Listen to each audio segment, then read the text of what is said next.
Hello and good morning, everybody. I'm a little new to this live streaming, so I hope you let me know if you can, see the live stream. So, good morning. My name is Mamta Shankar. I would like to thank Dr. Mudgil and his team for inviting me on this platform. This is a great idea to reach out to so many students all across the globe, literally. We've all evolved during these past months of the pandemic. We've had to, readjust our thoughts, our processes, and our teaching. And now we're also, adjusting, evolving, and finding new means to communicate between professionals, with students, and everybody. Really, thank you so much for having me here today. I'm going to be talking not on a technical aspect, but I would like to share some experiences that I have had, which have helped me form, a wider view of what how physiotherapy has evolved over the years. Um, I haven't been in India for about a decade now, and I've recently returned back. And so, one of the things that I really need to share with everybody is how I have seen physiotherapy changing over the years from when I was doing my BPT to being a professional working in India and then going abroad first, for training and then living there. And then when I came back after 10 years, I saw a lot of changes, a lot of differences in how physiotherapy is being practiced in India, and also at the same time how physiotherapy is being perceived. What does the common man think of a physiotherapist or think of physiotherapy? So these are some of the aspects that I wanted to share. Um, I am just trying to share my screen. Okay, I hope you can see the PPT now. I believe you can only see either, my camera or the PPT. So I would just talk in the background. So today I would like to discuss the different changes that have come about in physiotherapy as a profession and, um, some personal anecdotes or some experiences that I have had over the years in India and abroad. So let's start at the very beginning. Um, when I was doing my bachelor's, I'm from IPH in Delhi, and at that time, physiotherapy was really viewed as a ticket to move abroad. In fact, 75% of my batchmates today are not in India. They either, pursued higher studies or went to get a job. There was a joke there that the graduation ceremony for IPH would be held in the airplane, going to Michigan. So that was the perception at that time, and a lot of people joined the profession, with that intent in mind, that you had this dream of being better, going out, doing something. So for higher studies, for jobs, for research. Some of the places that people were moving to were, of course, the US, then Canada, which continues to be a very popular place for physiotherapists to settle down. Then the UK, there was Australia, which people only aspired to. And today I see that a lot of, my colleagues or my friends um, are doing that as well. So I went to very different countries. I went for training to Scandinavia, to Denmark and Sweden. Then I lived in the UAE. Um, and then we moved to Indonesia. So I lived in Jakarta. And so through anecdotes, through stories of all my friends, classmates, colleagues spread across the globe, we were able to formulate a picture of how physiotherapy as a profession has changed globally and what we are doing in India.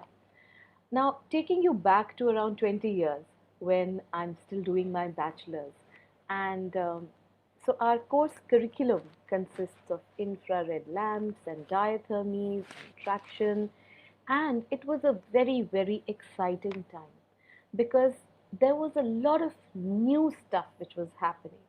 So the laser came. It wasn't in our textbooks, but we were all very impressed with this new machine.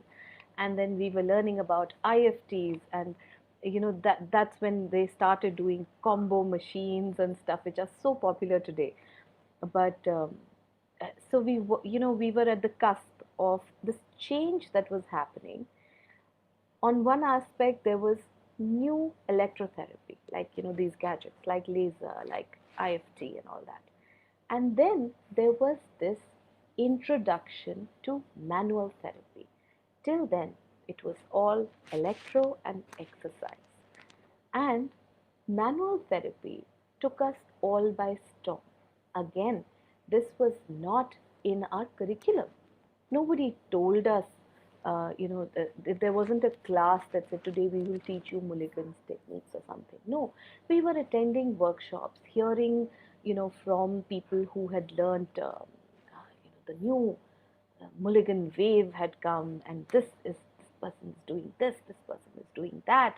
And so we were trying out those things, uh, and forming our own experience based practice, unlike the stress on evidence based practice today.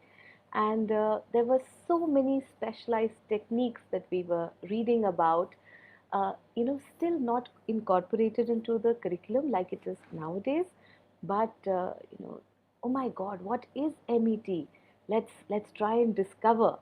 So there was a lot of that during my bachelor's years, that we were learning about these different types of techniques that people were bringing to India from different parts of the world. So anybody who had lived abroad could come and tell us that um, all these machines and all, ये आपकी diathermies हैं, ये है वो है, ये these are all obsolete. You stop learning about them, you stop practicing all this, and move on to different the manual therapy, the specific techniques and all that. This was around 20 years ago that I'm talking about. Now, uh, yes, we wanted to try out all these new things. Everything was so new and exciting. But one of the roadblocks was our patients. Our patients used to tell us, I don't know if we still have those patients anymore, because I've seen a sea change in patients' attitudes over the years. But we used to hear कि कोई दवाई नहीं है, कुछ दवाई लगा दो, कुछ गरम सेक कर दो, बस हम चले जाएंगे। आप बस दबा दो, उससे ठीक हो जाता है हमारा दर्द। मैं बहुत जोर से बैक एक हो रहा है, बस दबा दो तो ठीक हो जाएगा। आप गरम सेक लगा दो, वही चाहिए हमें। Now, trying to tell somebody that, no, I want to check out your sacroiliac joint, I want to see, I want to do, trying to explain to a patient ki I'm going to do this technique, I only want you to use around 30% of your total energy. No, they were just not responsive. In fact, so many years ago, when we were, doing our clinical training, we would have these group of aunties who would come in only during the winters, and they were so aggressive and so persistent that everybody there had kind of given up कि हम इनको कुछ समझा नहीं सकते. They would come during the winters. All they wanted was to dip their feet and their knees in the paraffin wax bath. And now, we are learning that you use the paraffin wax bath to soften up your superficial tissues. It really works to stretch them out after that and this and that. But they don't want it. They want to get their paraffin wax bath and go home. And we're like, नहीं उसका फिर फायदा कैसे हुआ? We don't want. And they were so persistent and so aggressive that they were just allowed to do that. So there was this huge roadblock where the patients were not receptive enough to any sort of modern treatment.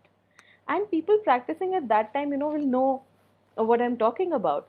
that you tell a patient that I'll make you, ये इस इन सब चीज़ों से कुछ नहीं होगा, we'll set you right, and they're like नहीं वो सब छोड़ो आप बस मतलब सेक लगा दो आप हमारा. So there was a lot of, so when I went abroad, that was the first thing that I noticed, that when we moved abroad, um, the patients wanted lesser and lesser intervention and more, long term therapy. And I'll get on to this, the next segment, that जिस तरह से कहते हैं ना कि life comes a full circle. So I saw कि जिन चीज़ों से हम इंडिया में लड़ रहे थे, जिन चीज़ों से हम फ्रस्ट्रेट हो रहे थे, that we want to do um, a more comprehensive, a more modern, a more curative kind of thing, उतना ही ज़्यादा हमारे पेशेंट्स जो है वो बहुत ज़्यादा सिम्टोमेटिकली inclined हैं. And then I saw the same change coming. So I had gone to Denmark and Sweden for some training, and their patients were being treated in what at that time I had called very Kishner type of physiotherapy. क्योंकि यहाँ पे हम लोग उस time पे we were all into Mulligan and METs and everything of that sort, right? And I went back in time, kind of, and they were doing progressive resistance and बहुत thoroughly, जैसा research में, जैसा text book में करते हैं, हमारे hospitals and clinics में वैसे नहीं हो रहा था. But in Denmark I saw them doing like a very, very thorough treatment, slow and steady, wins the race. We all know that, right? And वो ऐसा कर रहे थे, लेकिन उसी टाइम पे what were they discovering? The amazing results that they were getting with pain relieving devices like laser. And then they were saying, our patients are just loving this. We are getting faster results. We are sending them back with a smile. जहाँ पे हमें 6-7 sittings में, the patient started appreciating it. Here with the first one, and in my mind, I'm like, So जिस चीज़ से हम भाग रहे हैं, आप उस चीज़ को अब यहाँ पे you are embracing it, and you are, मतलब मैं उनको वार्न करना चाहती थी उस टाइम पे कि आपको पता नहीं है कि ये अभी तो बहुत प्लेजेंट लग रहा है, लेकिन once you get the patience to you know experience that quick pain relief, then it's going to be impossible to come back to slow and steady wins the race. So there were instances where, um, you know, um, I was very impressed with the way that patients were ready to listen and really take the training, um, uh, whatever was wrong. They were patiently listening and then doing exactly what you had told them. But human nature is the same everywhere. So then the same thing happens there, that pain relief, quicker results, uh, really took center stage. And they were slowly and slowly losing out on the slow and steady aspect. When we moved to the UAE, I was told that so I was teaching there, and they said that we do teach older stuff like diathermies and tractions and all, but we never ever use them in our clinical practice. We will never apply these things. We teach them as a sort of history of physiotherapy kind of thing, right? And in Dubai, we saw all types of clinical establishments, hospitals. The physiotherapy there is of all types. Then, when we moved to Indonesia, I got to see the clinics in Indonesia and neighboring Singapore. And there again, in Indonesia, they were fascinated by new technology. So they wanted the best of machines. जितना ज़्यादा impressive machine होगा, उतना ज़्यादा आपका patient ये सोचेगा कि वाह, ये क्या मतलब इतना कुछ बड़ा सा या कुछ कॉम्प्लिकेटेड या कुछ ऐसा सा लगा रखा है. So there they had, gait trainers and posture correctors and all those combo machines that are becoming ever so popular here. So again, I'm talking around 10 years ago. In Indonesia, they were, experimenting with more and more, मतलब चीज़ों को simple बनाने की बजाय more and more complicated. So each session would consist of, not कि let's try and find out what's your problem, correct that, and it's over. It was more of how to impress you with all that we have. And I mean, they were doing a great job. In Singapore, I got to see that they had picked out the of um, best of technology, you can say best of therapies, best of treatments, and incorporated that. So in the Singapore physiotherapy clinic, as compared to, say, an Indonesian one, you would see more of, you would see the Swiss ball and the foam roller more than the, swanky IFT. So these were some of the different types of, clinics that we saw abroad. And then, after 10 years of living and working abroad, I got to come back to India.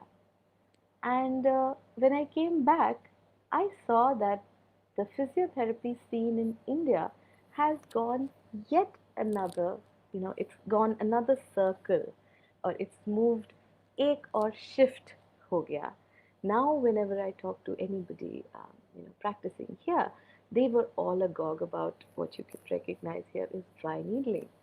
So everybody is talking about needles and everybody is doing this dry needling thing.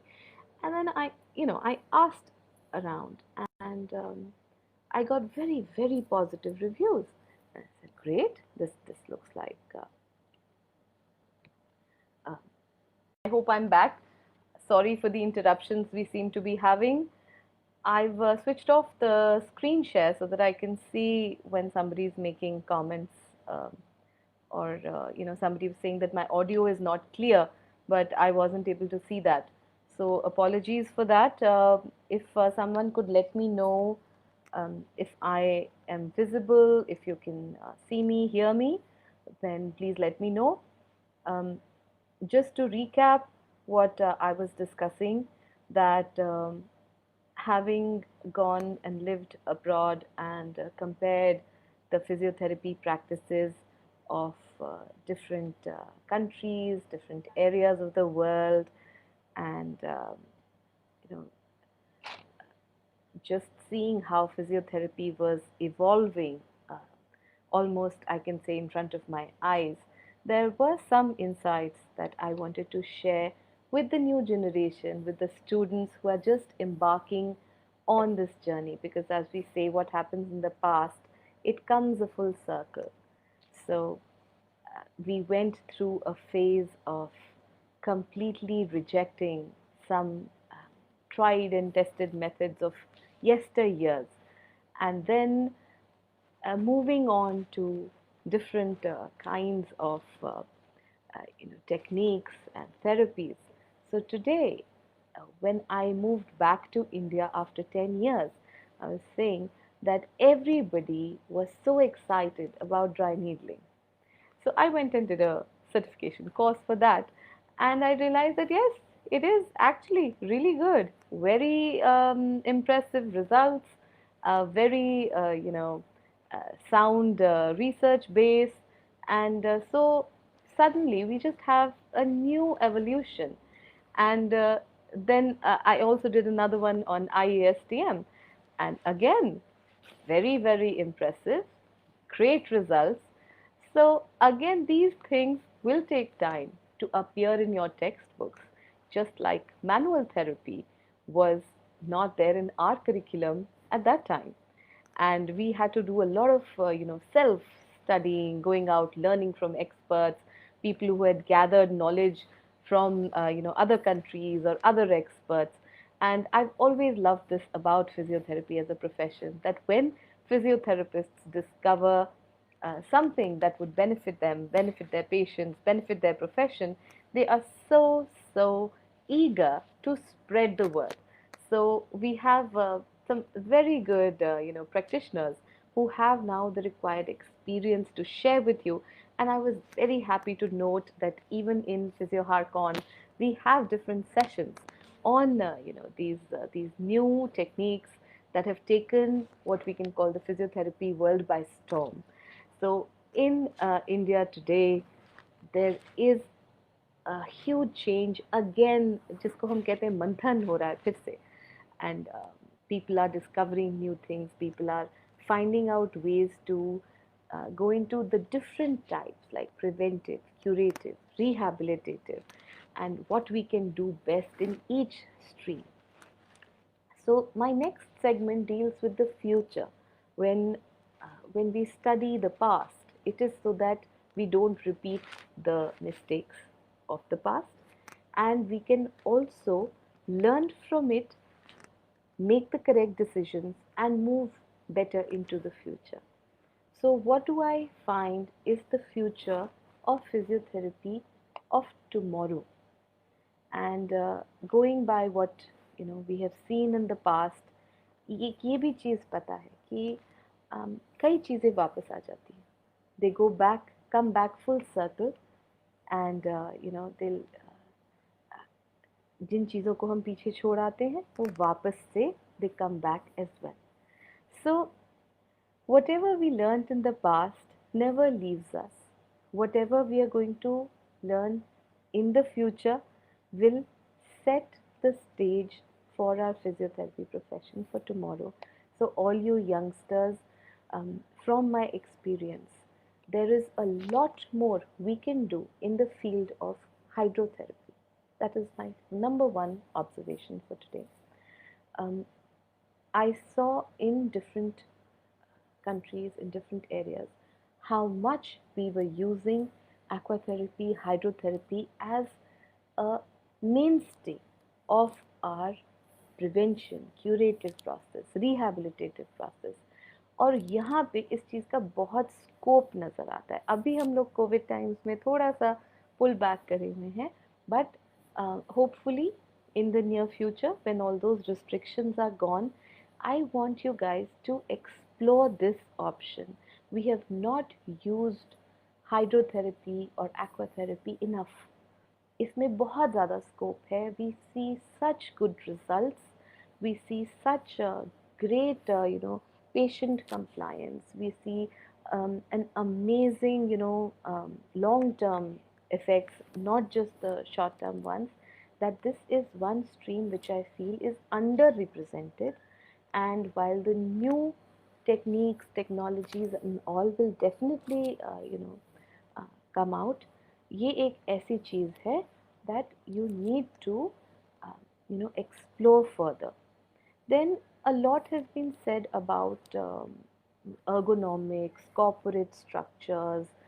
We have a lot of people who are practicing today, but that is another field that instead of focusing more on products which offer short-term pain relief, we really need to look at long-term preventive stuff, because now increasingly the lessons that we have learned from working from home वो आगे भी रहेंगे.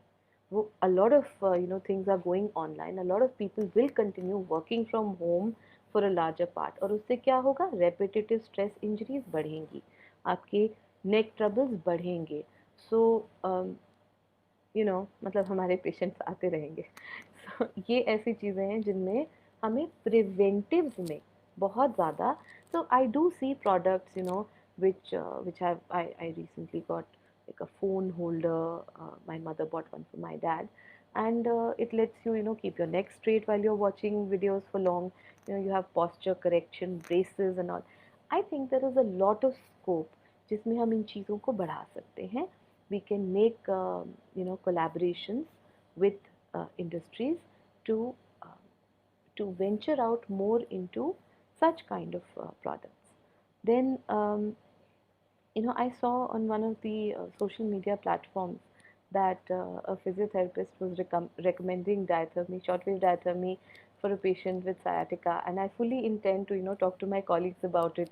Is that making a comeback or not? ये कुछ नया आ रहा है कि क्या हो रहा है? But going back to the future, repetitive lifestyle disorders and all, they are on the rise, and ये मतलब बहुत easily अभी जाने वाले नहीं हैं. So that is something that instead of your traditional orthotics, that some preventive devices and all, this is something to be worked on. Hydrotherapy we had already discussed that. So with the same structure, that you will have more of work related either injuries or disorders or stuff. um, कुछ ऐसी चीज़ें थी जो हम लोग ignore कर देते थे वेन एवर वी स्टडीड, चाहे अनाटमी हो, बायोमैकेनिक्स हो, जब भी हम पढ़ रहे होते थे कि ओ टीएमजे, मतलब बहुत जल्दी जल्दी उसको आगे करो. And now with the linkage to the cervical spine, with more and more increasing problems, you will find कि इन चीज़ों पे अब आपको ज़्यादा फोकस करना पड़ेगा. A physiotherapy student today can't get by with focusing more on the knee and the hip and the shoulder. और वो टीएमजे वो वाला चैप्टर तो हमने छोड़ दिया था, वो हम पढ़ के नहीं गए थे. जब आपको क्लिनिकल प्रैक्टिस में ज़्यादा से ज़्यादा लोग ऐसे दिख रहे होंगे, then you will have to focus on these things. Similarly, हम वेस्टिबुलर रिहैब पढ़ते तो हैं, लेकिन not to that level, not to that extent. So again, हमें अपने भी करिकुला को, हमें अपने भी प्रैक्टिस को थोड़ा सा शिफ्ट करना पड़ेगा, so that we can deal with the future, be future ready. That is the need of the hour, to be future ready. So um, I think with that I will end my session today, and thank you so much for having me on this platform. I apologize for the technical glitches we had. That's why I didn't even run the PPT to the max. If you want, we can always share it later. And so thanks, Dr. Mudgil, thanks to HCAP and all the organizers of this wonderful platform. Um, we are all enjoying watching the videos at our own leisure time whenever we have the space, rather than attending a virtual conference. So I think in the future, maybe this is another aspect that will carry over from from the pandemic times. So thank you so much. I'll be ending now, and thanks for watching.